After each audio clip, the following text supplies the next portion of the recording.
Hallo und herzlich willkommen auf meinem Kanal. Es ist jetzt 2:30. Ich verlasse meinen Lagerplatz. Zur gestrigen Nacht gibt es wohl ein bisschen was zu erzählen. Wo gehe ich da runter? Egal. Ich bin ja gestern hier so kurz nach 9 angekommen. Bis ich mich eingerichtet hatte, war es 10.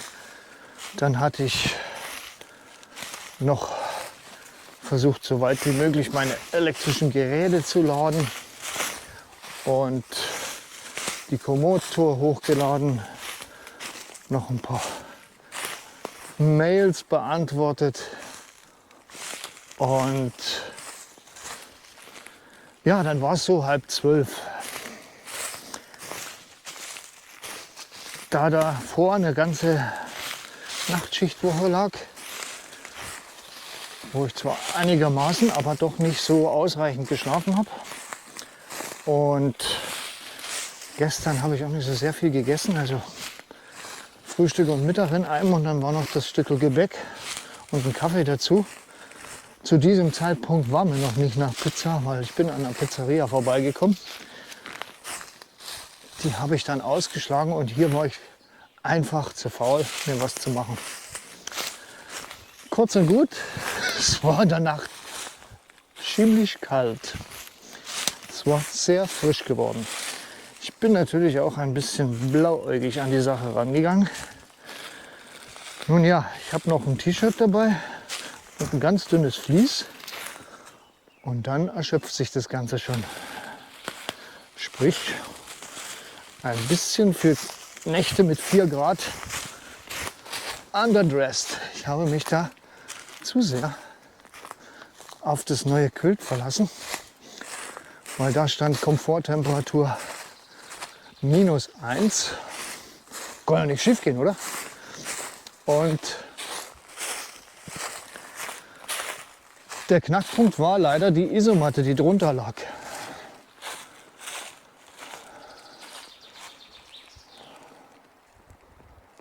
Ne, glaube ich nicht, dass das so geht hier. Geht der da runter? Und es war von unten kalt. Ich habe dann in der Nacht eigentlich alles angezogen, was ich so dabei hatte. Sogar noch das zweite Paar Socken drüber gezogen, weil mir war echt kalt. Und das hat mich nicht so richtig schlafen lassen. Ist so, ne? Gibt immer wieder solche Umstände, die einen da den Schlaf rauben. Und bei mir war es wohl das. Da liegt der Baum. Da gucken wir nicht lieber. Da stehen so viele Äste vor. Wird nichts. Also muss ich hier ein bisschen gucken. Weil mein, keine Ahnung, 12 Kilo Rucksack, er zieht natürlich auch noch ein bisschen an mir.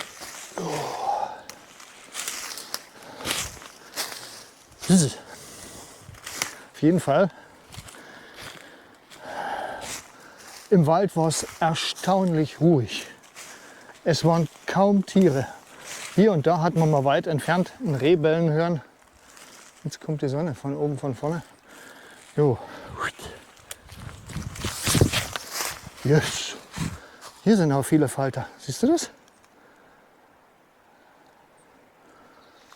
Jetzt haben sich alle hingesetzt. Na klar, wie auf Kommando. Ja, auf jeden Fall. Ich habe dann nicht mehr auf die Uhr geguckt. Die Kälte wollte nicht weichen. Du weißt, wenn du mal kalt bist, dann hätte ich aufstehen sollen, hier was Heißes zu trinken machen oder was essen. Aber ich habe einfach keinen Bock gehabt. Ich weiß nicht, kennst du das so? Dass du irgendwann mal sagst, nee, ich mag einfach nicht. Auf jeden Fall. Um 6 habe ich das erste Mal wieder auf die Uhr geguckt, da war ich immer noch wach. Weiß nicht, ob ich zwischendurch so mal so ein bisschen halbscharf oder sowas hatte. Egal. Auf jeden Fall. Ja, habe ich bis 1 geschlafen. Also wie nach einer Nachtschicht. was es ja letzten Endes war, bloß ohne mich großartig zu bewegen, weil war frisch. Und jetzt schwitze ich wieder.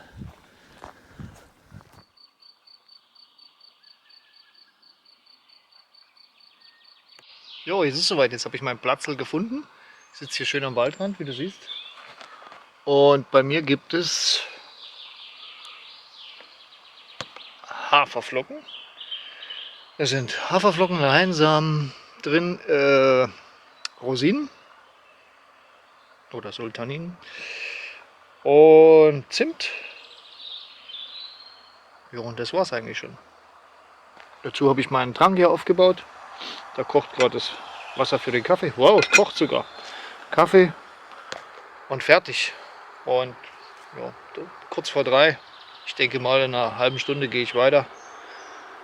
Bin gestärkt, hoffentlich, weil ich bin der Meinung, wenn man unterwegs ist auf Reisen, braucht der Körper auch was Gutes. Also irgendwelche Fastfood geht mal eine Pizza, ja, aber dann braucht der Körper nach meiner Auffassung wieder die Nährstoffe, um gut diese höheren Aufgaben, die man hat als im Alltag, zu bewältigen. Meine Meinung. Kannst mir gerne reinschreiben, was du für eine Meinung hast oder Erfahrung gemacht hast. Aber ja, deswegen war das wahrscheinlich auch, dass ich damals auf dieser Venedig-Wanderung nicht abgenommen habe, weil das Hüttenessen, ohne irgendeiner Hütte zu nahe treten zu wollen, ist dann doch nicht ganz so toll. Ja, das erstmal von hier. Bis gleich. Bin gerade umgedreht und hier geht man tatsächlich diesen Berg hoch an der Straße lang. Schon interessant, oder? Hier sind original die Schilder, da auch. Also es gibt keinen Weg durch den Wald eventuell hier hoch. Aha. Schon krass, boah, den Schatten. Da muss ja noch eine Burg hier oben sein, weil normal wäre das im Tal weitergegangen. Es ist jetzt 3/4. Ich habe so insgesamt nicht mal 2 Kilometer. Ich fürchte, der Abend wird ein bisschen länger. Aber ich habe gut geschlafen. Zumindest sehr gut geruht. Den ganzen Vormittag. Das war schon mal nicht schlecht. Wallanlage Eselburg. Das müsste dieser Wall sein. Die Wallanlage Eselburg auf einem Bergrücken zwischen Lammertal im Norden und im Trockental. Holzgraben im Süden führt uns in die Frühgeschichte. Konnte bis ca. 13. Jahrhundert. Okay.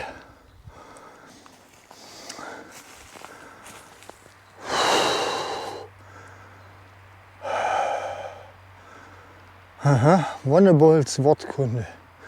Die Latène-Kultur, ich weiß nicht, ob man das richtig ausspricht, ist aber egal, wurde nach dem Fundort Latène am Neuenburger See in der Schweiz benannt. Träger der Latène-Kulturen waren keltische Stämme.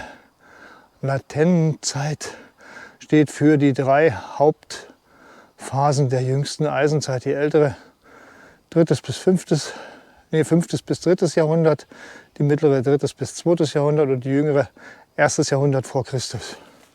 Falls das jemand interessiert. Hätte ich jetzt von mir aus nie gefragt, aber egal. Hier sind Pferdekoppeln. Pferdekoppel ohne Hoppel. Na gut. Dafür hohes Gras. Wow. Schön. Trotzdem schön. Wahnsinn. Das Leben. Puh, Olli, da hast du heute noch was vor. Ach so. Da ist Pferd mit Reiterine. Jawohl. Gehen wir mal. Aber ich fühle mich gut. Ist erstaunlich, an solchen Tagen fühle ich mich meistens gut, wenn es nicht so dolle läuft. Ja. Wenn ich das richtig sehe, müsste das hier dieses Trockental sein, was da oben angeschrieben war. Weil hier ist zwar ein Einschnitt, aber es plätschert nichts. Und man teilt sich den Weg gelegentlich mit ein paar Pferdchen, weil die Spuren sind unübersehbar. Klar, der Reiterhof ist in der Nähe. Irgendwo müssen die Tierchen auch mal ein bisschen laufen lassen und reiten. Aber jetzt hier.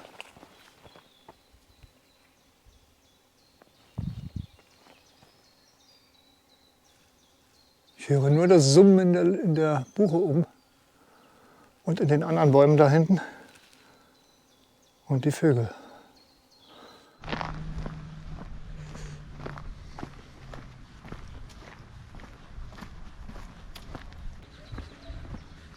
Die Burgspatzen. Puh,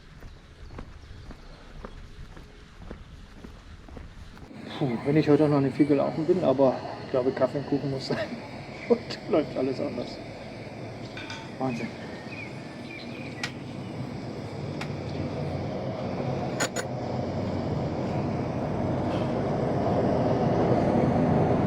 Oh, herrlich. Ein Traum.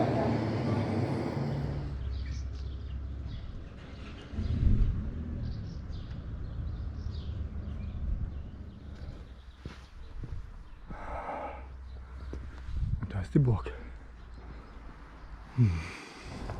So, jetzt sind wir auf der Burg, Ruine Burg Lava. Man hat hier einen wunderschönen Ausblick. Wow. Oh, hier geht ein Weg rum. Aha. Ja. Da unten, wo der weiße Transporter steht, wo ich gerade Kaffee trinke. Ein Traum. Aber ich denke, ich muss nachher da hoch und oben lang weiter. Puh.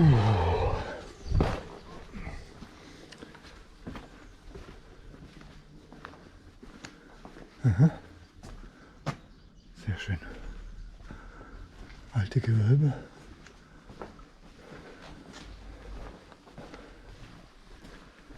Hier oben war ich noch nie. Obwohl ich seit vielen, vielen Jahren nur 15 Kilometer weg wohne. Tja, hast du auch solche Gegenden, wo du seit Jahren in der Nähe wohnst und noch nie gewesen bist? Wow. Jetzt kommt der Wind.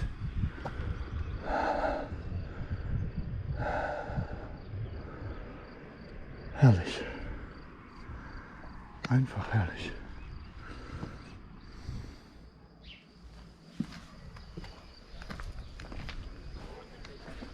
Mein lieber Freund, heute wird da was von mir verlangt. Da klackert die Kläranlage und hier hat der Bauer alles gegeben, was er in der Grube hatte. Wow.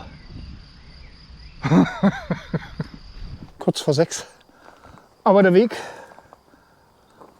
einfach schön. Ist jetzt ziemlich höhengleich nach den einigen anderen Abstiegen. Klar, in der Nachmittagssonne. Habe ich mir aber selber rausgesucht.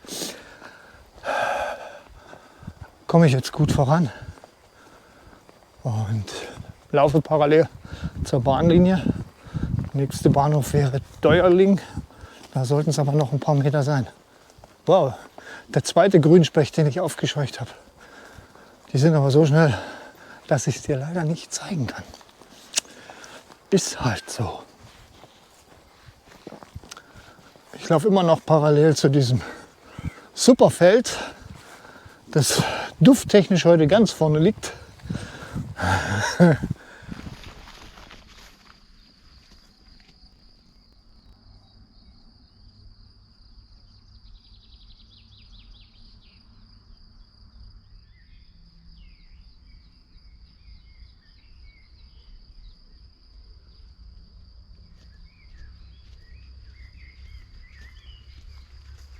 So, jetzt bin ich hier am Burgstall Egelsburg. Okay.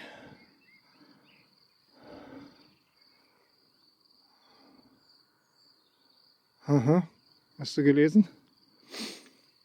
Alarm schlagen, bitte heute laut auf eine Gefahr aufmerksam machen. Ja, das war mir auch bewusst. Im Mittelalter wurde mit Lärm, Geschrei zu den Waffen gerufen. Das Wort Alarm kommt französischen Alarme und italienischen Alarma zur Waffe. Okay, also Alarm heißt zu den Waffen. Okay, also von diesem Burgstall ist nur noch dieser Wall hier zu sehen. Das war es dann aber schon. Mehr gibt es da nicht mehr. Aber eine schöne Aussicht, die sich hinter dem Altmühltal nicht verstecken muss. Wirklich schön, aber jetzt muss ich wieder zurück. Und irgendwo da drüben ist wieder was. Es ist jetzt kurz vor 8. Und ja, hier gibt es viele schöne Aussichten, alte Bäume. Das ist der Rest von diesem Ort, dessen Namen ich schon wieder vergessen habe, durch den ich gerade gegangen bin. Ich hoffe, die werden mir das nachsehen. Die lieben Menschen, die dort wohnen.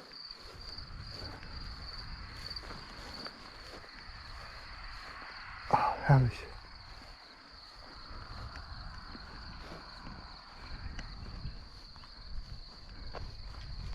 Einfach nur schön.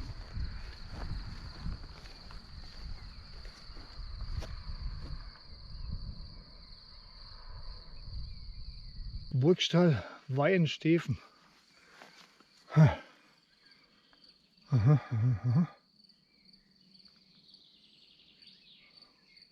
Okay, um 1150. Also man sieht hier nur noch das, was aus dem Stein rausgehauen ist. Viel mehr ist nicht zu erkennen. Ist aber eine von vielen. Ja. Genau. Als Burgstall bezeichnet man schon im Spätmittelalter die Stelle einer untergegangenen und bis auf Wall oder Graben oberirdisch völlig verschwundenen Burg. Ja, das habe ich mir auch falsch in Erinnerung gehabt. Jetzt wissen wir es alle, jetzt sind wir alle viel schlauer. Okay, ein paar Kilometer habe ich noch. Jetzt wäre ich langsam etwas müde. Sehen wir schon.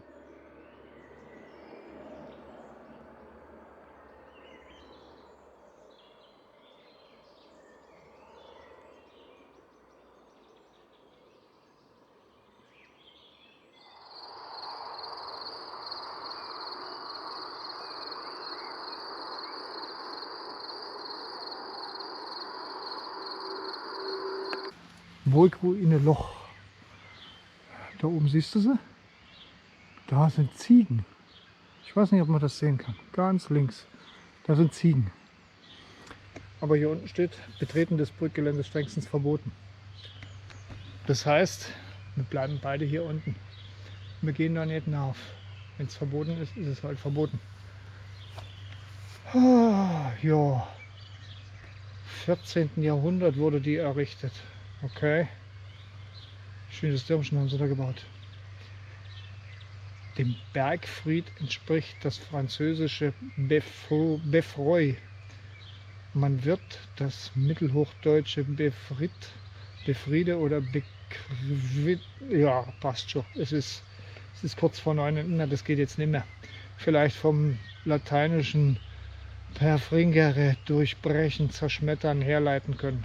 Schon in der Antike gab es bewegliche Belagerungstürme, die mit ihren Rammböcken Mauern und Tore durchbrechen konnten.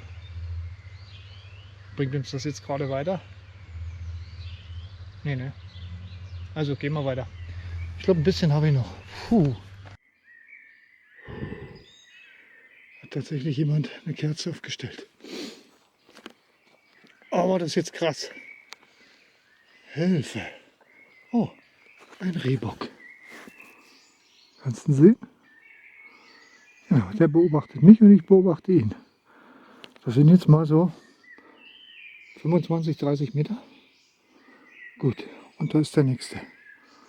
Der verkrümelt sich langsam. Alles okay, Bruder. Alles okay. Alles okay. Oh, und da hinten geht die Sonne unter. Das wollte ich dir eigentlich zeigen.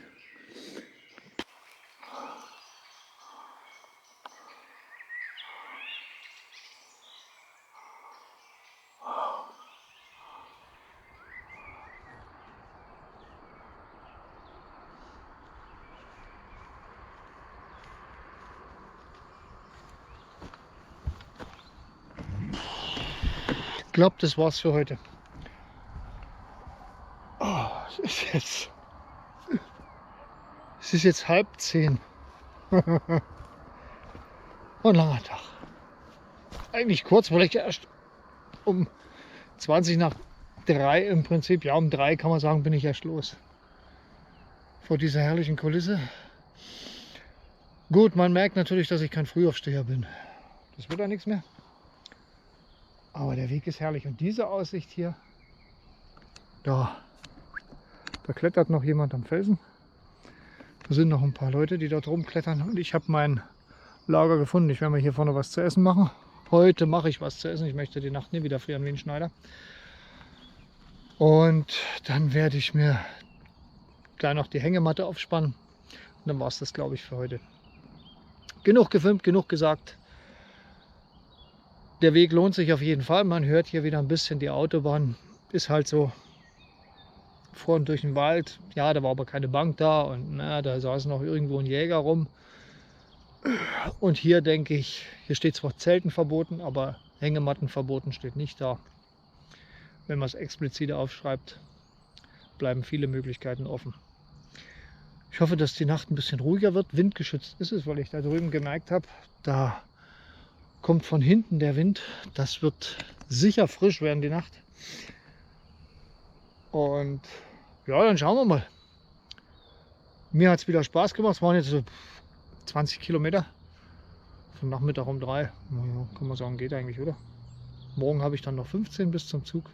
So ungefähr. Ja, war schön. Ich hoffe, dir hat es mindestens genauso viel Spaß gemacht wie mir. Ja, dann denke ich, das war's für heute. Schön, dass du wieder dabei warst, dass du dir die Zeit genommen hast, reinzuschauen. Bleib gesund, bleib mir gewogen, genieße mal das schöne Wetter draußen. Ja, und bleib neugierig, weil die nächste Tour kommt bestimmt. Und geh ab und zu vor die Tür. Tschaußen, dein Olli.